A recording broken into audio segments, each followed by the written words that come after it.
감사합니다.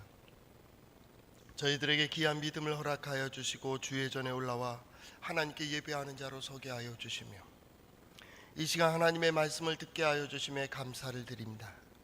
들어야 될 귀한 말씀을 듣게 하여 주시고 깨달아야 될 것들을 깨닫게 하여 주시고 깨달은 대로 행할 수 있도록 용기와 지혜를 더하여 주시옵소서. 예수님 이름으로 기도드리옵나이다. 아멘. 우리 옆 사람 보면서 인사하겠습니다. 축복합니다. 감사합니다.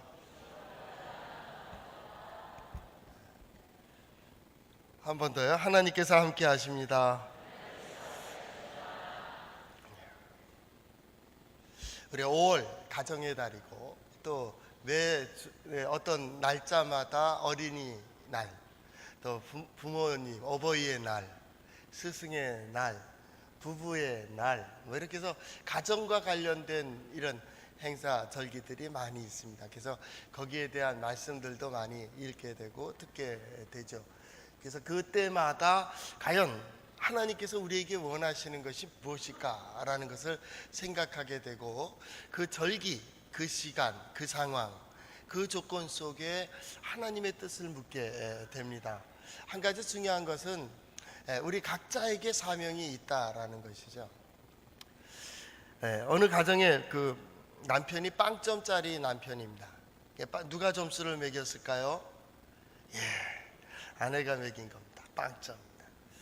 그래서 그 빵점짜리 남편이 퇴근에 돌아오기만 하면 그 의자에 누워가지고 딱 계속 리모컨 조정만 합니다. 그래서 그 TV도 틀고 에어컨도 리모컨으로 하고 다 합니다.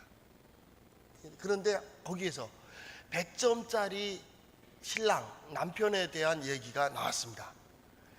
이 신랑이 그 딴 데로 트지 못하고 남편이 어쩔 수 없이 가만히 보고 있으니까 그러니까 그 부인이 하는 말이 여보 저 잘 봐두라고. 그랬더니 갑자기 자기 휴대폰으로 녹음하기 시작합니다. 자, 영상서부터 녹음을 쫙 합니다. 속으로 생각했습니다. 저 사람이 철들어가지고 이제 저걸 잘 복습해가지고 저대로 하려나 보다 그랬어요. 근데 그게 끝났는데도 아무 변화가 없습니다. 또 채널 돌리고 있습니다. 그래서 여보 아까 그 녹음 열심히 했는데 그거 다시 보지 않느냐고 그랬더니 하는 말이 아니 내 사위한테 보내주려고. 자기는 아니 남은 맞아 이렇게 되는 거죠. 오늘 성경 말씀을 보면서 또 들으면서도 마찬가지입니다. 나는 아니 다른 사람이. 어떤 문제를 볼 때도 마찬가지죠. 나는 아니 다른 사람이. 그러다 보니까 해결점이 없는 것이죠. 우리 하나님의 말씀을 읽고 들을 때에 내게 과연 하나님은 내게 무엇을 말씀하려 하시는가, 그리고 내가 어떻게 나가기를 원하시는가, 과연 하나님의 뜻이 뭐냐라는 것을 질문하는 우리 성도들 될 수 있기를 바랍니다. 한번 따라해 보실까요? 하나님의 말씀인 성경은 나의 신앙이요 나의 고백입니다. 주여 내게 무슨 말씀을 하려 하시나이까? 내게 무슨 말씀을 하시든지 그대로 하리이다. 그대로 해서 하나님께서 이끌어 주시는, 하나님께서 원하시는, 하나님께서 허락하신 모든 은혜를 받아 누리는 우리 성도들 될 수 있기를 바랍니다. 그러니까 시대가 변합니다. 이런 시대가 있고 저런 시대가 있습니다. 뭐 학교에서 배우듯이 농경 시대 있고 원시 수렵 사회에 있었고요, 산업화 시대에 있었고요, 뭐 정보통신의 시대가 있고 뭐 쭉 나갑니다. 지금 4차 산업 시대다 그렇게 이야기를 하고 있습니다. 우리 조상들의 시대가 있었고요, 우리 부모님의 시대가 있었고 우리 자녀들의 시대가 열려지기도 합니다. 이게 시대의 흐름이 있죠. 그래서 그 시대의 흐름에 따라서 그 집안이, 그 가문이, 그 나라가, 그 세상의 그 어떤 이들이 어떻게 행했느냐에 따라 다음 세대에 어떤 과제가 주어지고 그들이 생활하는 데 있어서 때로는 편리하게, 때로는 어려움을 겪기도 합니다. 그 윗대 해결하지 못하면 그 아랫대에서 그것을 해결해야 됩니다. 역사는 점프가 없다. 반드시 진실되게 그 문제는 해결해야 돼. 이건 나만의 문제지? 아니요. 이거는 집안의 문제예요. 이게 나만 이렇게 얘기한다면 우리 이렇게 살 이유가 없어요. 이것이 다음 세대에 영향을 주고 우리 자녀들에게 영향을 주고 우리 집안과 우리 함께 있는 이웃과 이 사회와 이 민족에 한 사람의 결정이 영향을 주고 있다 그 말입니다. 그렇기 때문에 이것은 굉장히 중요한 일이죠. 더 중요한 것은 이 지도자들에게 우리 대통령 새로 되었지만은 대통령에게 하나님께서 지혜를 주셔서 하나님의 뜻을 행하게 해주세요. 하나님의 뜻이 뭐예요? 이 시대의 흐름을 보는 겁니다. 이 시대의 흐름을 보는 것, 어디로 가야 되며 무엇을 해야 되며 과연 이 나라가, 이 민족이, 그렇다면 우리 가정도 마찬가지입니다. 부모 된 자로서 과연 우리의 가정은 지금 어떻게 해야 돼요? 이 가정에서 나는 우리의 가족들을, 내 형제들을 어디로 이끌어 가야 돼요? 지금 내가 해야 될 사명이 뭐냐 그 말입니다. 이것이 중요한 겁니다. 부모 된 자로서는 더욱 이것이 책임이 됩니다. 이 리더십이죠. 부모가 가족 멘토라고 하는 것이 있는데요.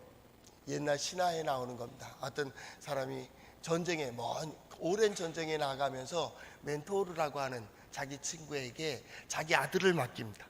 맡기면서 하는 말이 얘가 성년이 될 때까지 얘를 좀 잘 교육 좀 시켜달라고.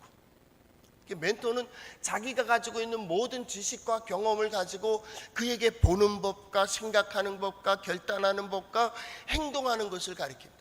삶 전체를 거기에 영향을 끼칩니다.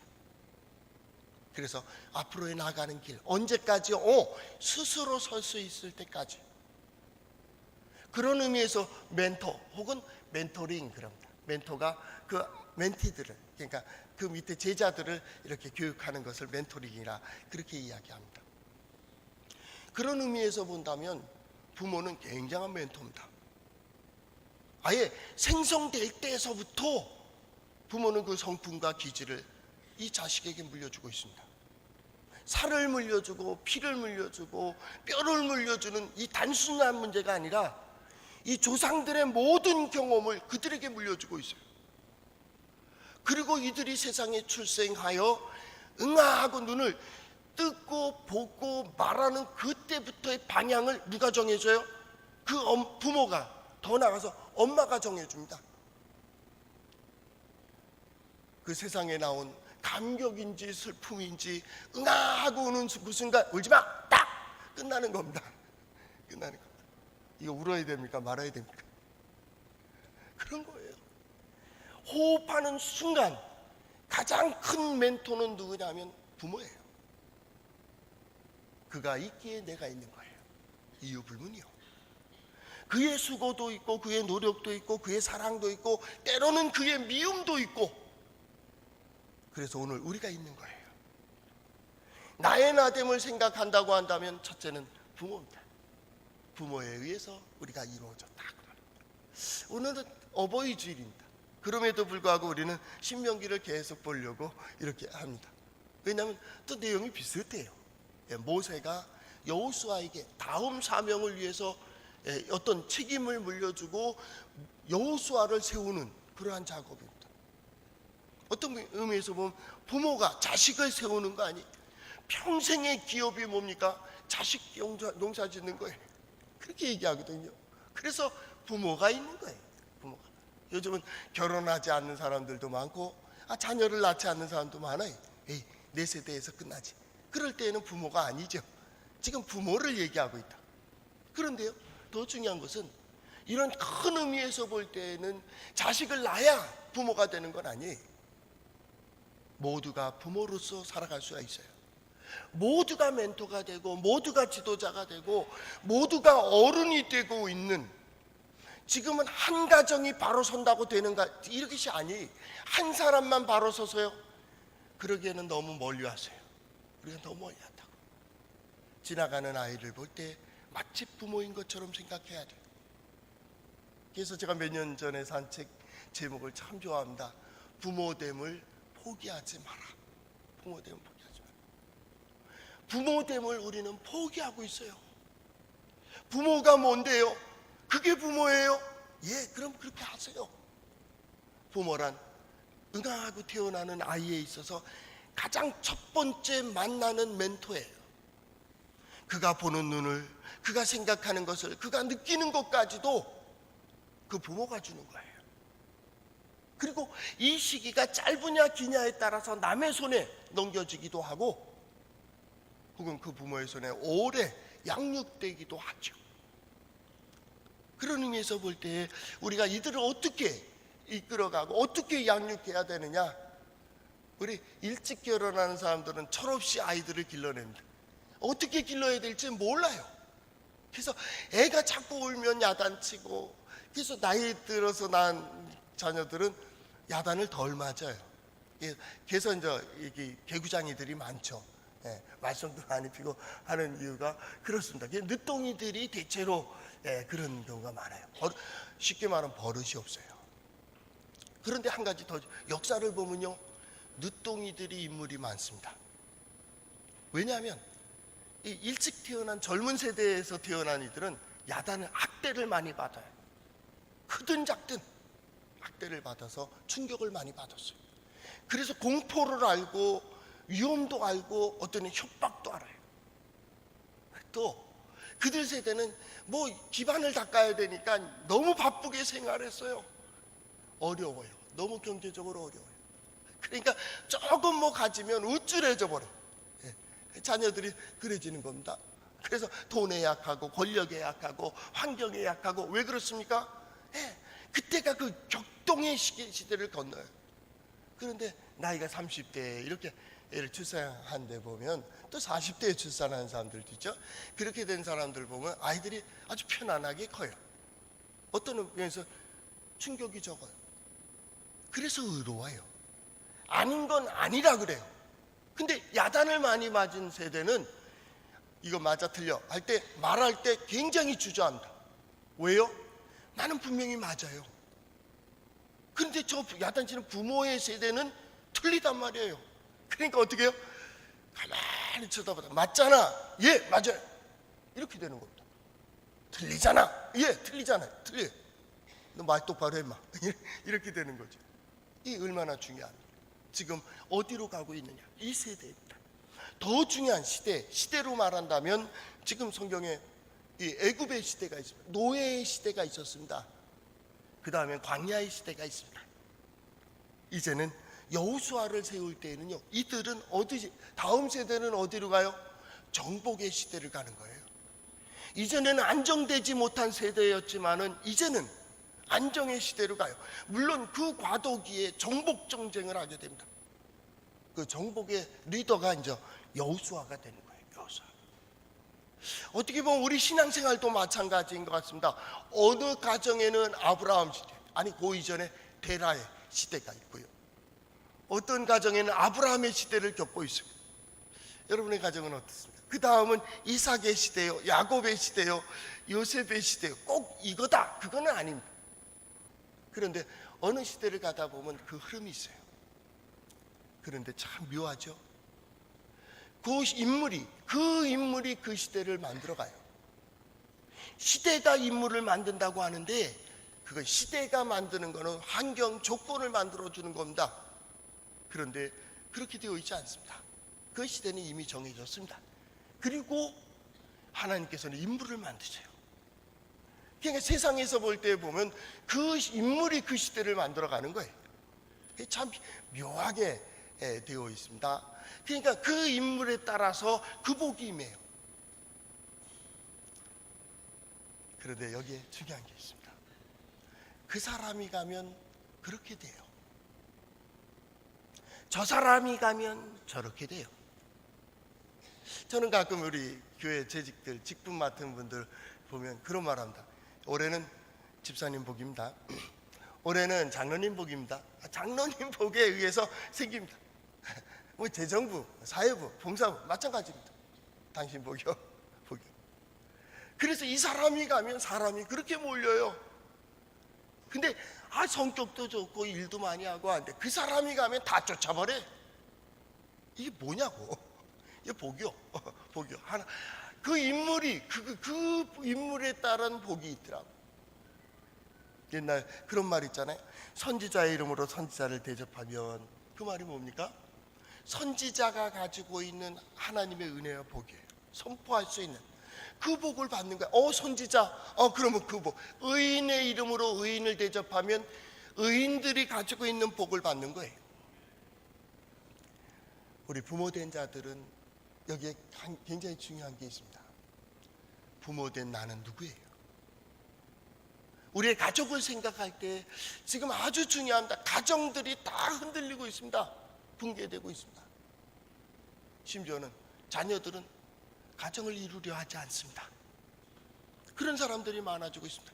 옳으냐 그르냐 그 문제가 아닙니다. 지금 왜 이렇게 됐느냐 그 말이죠. 누구의 책임이냐 그렇게 물을 수도 있습니다.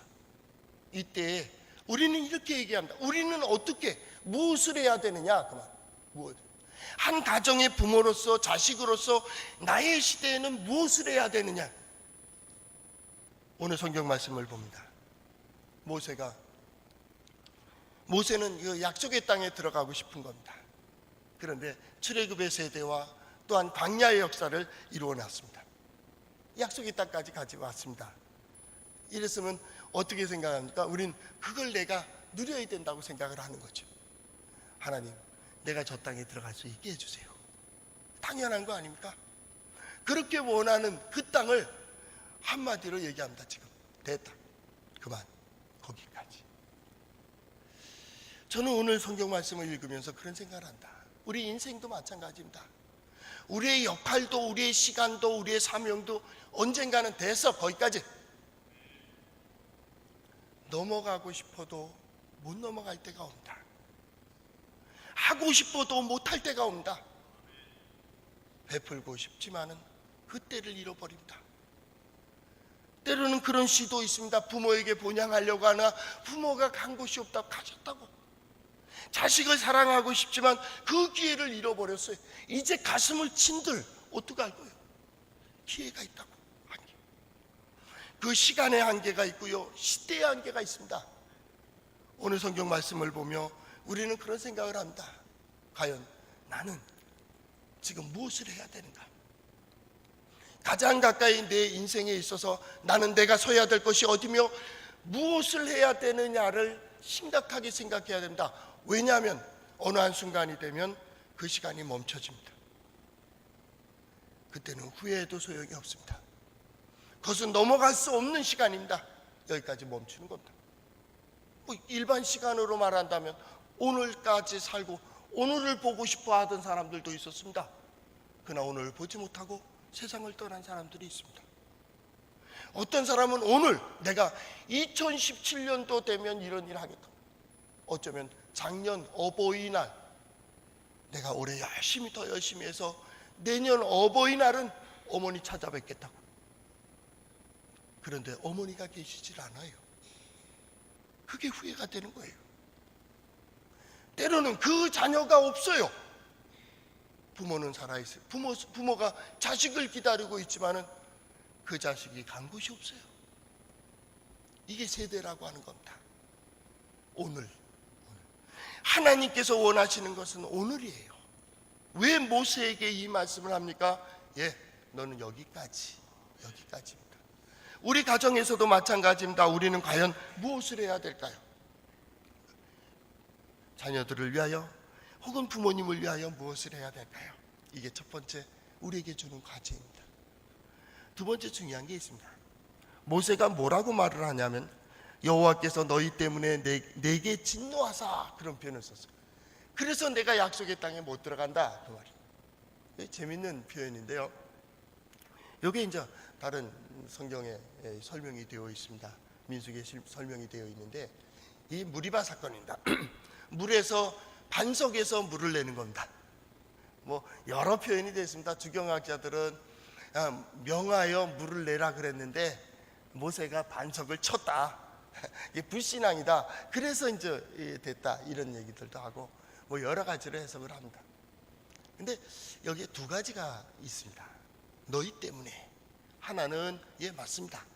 반석에서 물을 낼 때에 성경이 말하는, 시편에서도 그렇게 말합니다. 경외하지 않았다. 모세가 경외하지 아니하고 그의 성품대로 그대로 반석을 친 거예요. 이래 됩니다. 왜냐하면 이 백성들은 물이 없어서 여기까지 와서 우리가 죽어야 되느냐 원망하고 불평하고 그런다. 그러니까 모세가 화를 냈다. 그때 성경은 뭐라고 얘기하냐면요, 나의 거룩함을 드러내지 못했다, 이런 표현했습니다. 여러분들이 그거는 다 많이 알고 있는 그런 것일 겁니다. 이 거룩함이라고 하는 것은 뭐냐면 하나님을 바라보지 않았다는 겁니다. 하나님을 인정하지 않았다라는 겁니다. 하나님의 뜻대로 나가지 않았다라는 겁니다. 하나님의 뜻을 그대로 실천하지 않았다. 그때 거룩하지 않았어. 너 네 마음대로 했어. 네 감정대로 했어. 이제 그렇게 얘기할 때 그 거룩을 드러내지 않았다, 이제 그렇게 얘기할 수도 있습니다. 근데 한 가지 중요한 게 있습니다. 모세에 대하여 하나님 말씀하실 때요, 이런 말을 했습니다.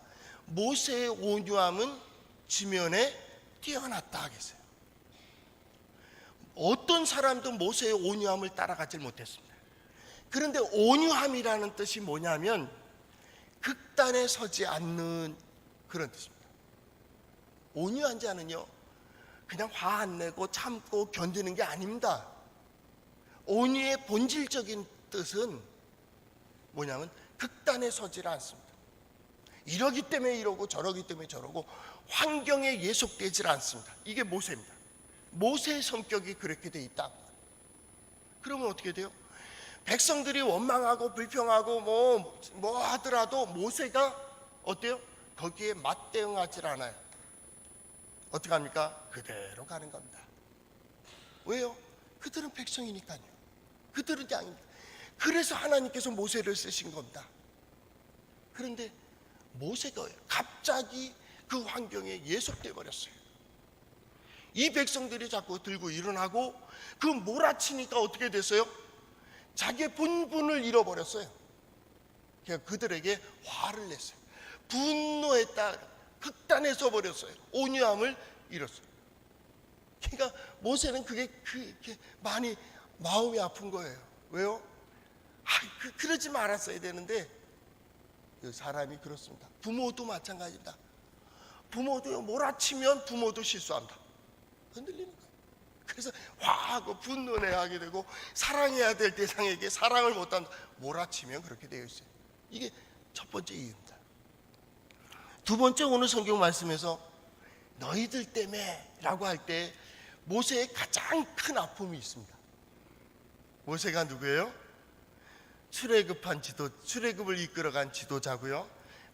광야에 1년 2년 옛날에 38년 전에 1년 2년 광야를 이끌어온 지도자. 약속의 땅까지 딱 왔습니다. 하나님의 어떤 계획에 의해서는 약속의 땅 모세가 들어가야 됩니다. 왜요? 성격이 온유합니다. 그리고 그는 모든 자질을 갖추고 있어요. 여호수아보다 뛰어난다. 그런데 하나님 보시기에 한 가지 흠이 있습니다. 물론 거룩을 드러내지 못한 거. 또 한 가지가 뭐냐면 약속의 땅 앞에서 돌아서자고 결단을 했어요. 백성이 문제가 아닙니다. 백성들은 언제나 어려우면 돌아가고 힘들면 불평할 수 있습니다. 그런데 그 리더가 그래 돌아가자. 그래서 38년을 돕니다. 마지막 모세의 결정이 없다면 못 돌아가는 겁니다. 아니면 모세 죽는 거예요. 그런데 이들에게 매여버렸습니다. 그래서 결정하지 말아야 될 결정을 했습니다. 왜요? 이들이 원하니까. 그래서 돌아갑니다. 38년입니다. 38년. 뼈 아픈 겁니다. 이거는 성경 마지막까지 가면서도 계속 얘기합니다. 너희가 광야에서 이랬지, 광야에서 이랬지, 광야에서 이랬지. 모세에게 있어서는 백성들은 그렇게 얘기할 수 있고 좋지 않은 땅이라고 얘기할 수 있고 거인족이 있다고 그럴 수 있고 우리는 거기 못 갑니다 라고 얘기할 수 있고 제발 원하니까 우리 돌아가자. 그렇게 얘기할 수 있습니다. 마지막 결정에 있어서는요, 모세에게 있습니다. 왜요? 하나님의 지팡이를 모세가 쥐고 있어요. 그런데 모세가 그 지팡이를 약속의 땅에서 광야로 돌렸습니다. 그래서 38년 동안 그들을 끌고 갑니다. 이제 출애굽한 세대 20세 이상들이 하나둘 죽어갑니다. 그들의 경험 속에 뭐가 있어요?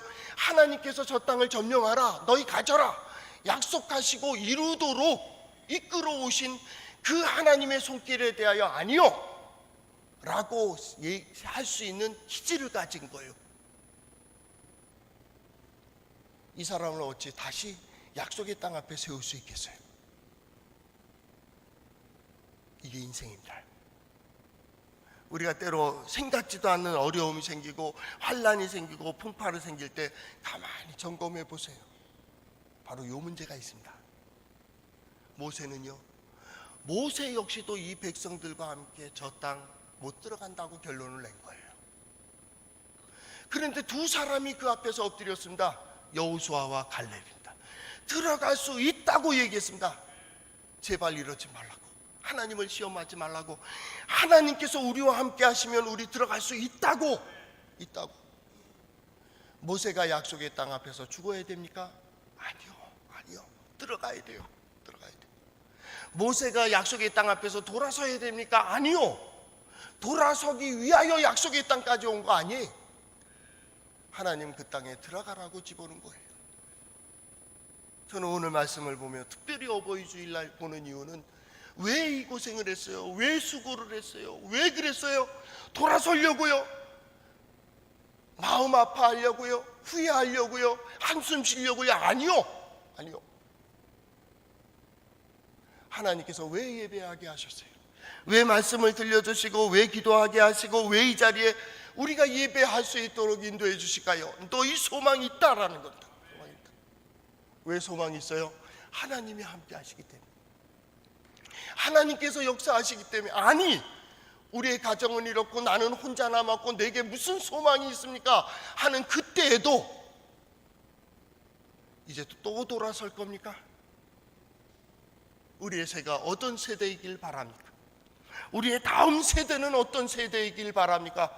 하나님은 여호수아를 세운다. 모세는 세상 끝입니다. 근데도 하나님은 또 여호수아를 세우고 계시잖아요. 모세가 생각할 땐 끝이라고 생각하는 그때 하나님은 또 시작하신다고. 그러면 나는 끝나야 됩니까? 아니요. 여기까지 이끌고 오신 하나님은 이 땅에 들어가라는 겁니다. 들어가라는. 그래서 하나님 이렇게 말씀하십니다. 그를 담대하게 하라. 그는 그 결정을 하지 않았지만 돌아서는 것을 봤어요. 여호수아가 리더로 딱 섰습니다. 이 백성 또 끌고 갑니다. 물론 출애굽한 다음 세대이지만은 이 세대들이 20대기 전에 어렸을 때 그걸 봤어요. 어른들이 돌아서는 걸 봤어요. 우리 아버지가 실패한 자리인데, 우리 할아버지가 실패한 자리인데 그것을 보여줬다고. 이 세대들의 눈이 물론 용기도 가지고 있지만 두려움이 있어요. 여호수아는 그걸 알아요. 왜요? 여호수아 역시도 이 백성이 언젠가는 모세에게 대항했던 것처럼 자기에게 대항하며 돌아가자 얘기할 수 있다고. 왜요? 봤거든요. 그 두려움이 있는 거예요. 하나님 뭐라고 말씀하십니까? 담대하게 하라, 강하게 하라. 그는 그래도 결정은 돌아서자는 안 해요. 그래서 들어가는 겁니다. 여러분, 오늘 이 예배 속에 두 마음이 있는 겁니다. 과연 내게 소망이 있는가? 여러분이 어떤 문제를 가지고 있던 그건 중요한 게 아닙니다. 그 문제 속에 하나님이 역사하신다고 믿느냐 아니면 믿지 못하느냐, 이 문제입니다. 둘 중에 하나입니다. 오늘은 이 결정입니다. 이 결정에 의해서 누구는 들어가고 누구는 못 들어가는 거예요. 하나님께서 함께 하시고 인도하시고 역사하신다고 믿으면 하나님이 살아계시다는데, 성경에 그런 표현도 있어요. 이사야서에 보니까 이방인도 나는 버림을 당한다 얘기하지 마라. 하나님께서 하나님의 성산 기도하는 집에서 내가 그 이름을 영원히 기억나게 할 것이라고 성경은 얘기합니다. 고자라도 나는 소망 없다 얘기하지 마라. 하나님의 집 성전에서 그의 이름이 대대로 이어질 것이다. 고아라도 가부라도 마찬가지다. 나 소망 없다고 얘기하지 마라. 소망 없다고 얘기하지 마라. 가장 중요한 건 한 가지입니다. 오늘 하나님께서 나와 함께 하시고 새로운 역사로 나를, 우리의 가정을, 우리의 자녀들을 이끌어 주신다고 고백할 수 있느냐 아니면 안 하느냐, 이 세상은 없다고 얘기합니다. 소망 없다고 얘기합니다. 그러나 믿음의 사람들에게는 하나님의 약속이 있습니다. 과거를 보며 미래를 볼 땐 소망 없습니다. 어느 역사가도 소망 있다고 얘기하지 않습니다. 그러나 미래를 보며 하나님의 약속을 보며 미래를 볼 때 소망이 있습니다. 우리가 소망이 있고요, 우리 가정이 소망이 있고요, 우리의 가족들이 소망이 있습니다. 왜냐하면 하나님 능력이 있으시기 때문입니다. 과거에도 그렇게 역사하셨고 지금도 역사하시고 오는 시대에도 마찬가지입니다. 하나님께서 우리 가운데 역사하고 계십니다. 그래서 우리 표가 그겁니다. 하나님께서 구원하십니다. 힘들기 때문에, 어렵기 때문에, 그래서 하나님이 하신 겁니다. 하나님이 하십니다. 여기에 예배 자리에 오른 어떤 한 분이라도 나는 안 된다 얘기하는 분이 없기를 바랍니다.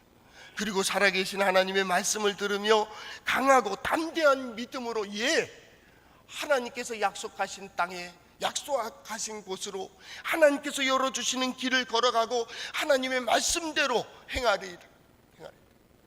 그리고 나아가 그 약속을 받아 누리는 우리 성도들 될 수 있기를 바랍니다. 기도하겠습니다. 사랑의 주님, 지난 모든 시간은 실패와 낙심과 좌절의 시간이 있다 할지라도 오늘 새롭게 하나님의 말씀을 들으며 우리 스스로 고백합니다. 하나님의 말씀대로. 그래서 우리의 세대를 보며 다음 세대가 또 새로운 세대를 준비할 수 있게 하여 주시고 이 세대에 이루어야 될 모든 일들을 다 이룰 수 있도록 주께서 역사하여 주시옵소서. 예수님 이름으로 기도하옵나이다. 예수의 이름으로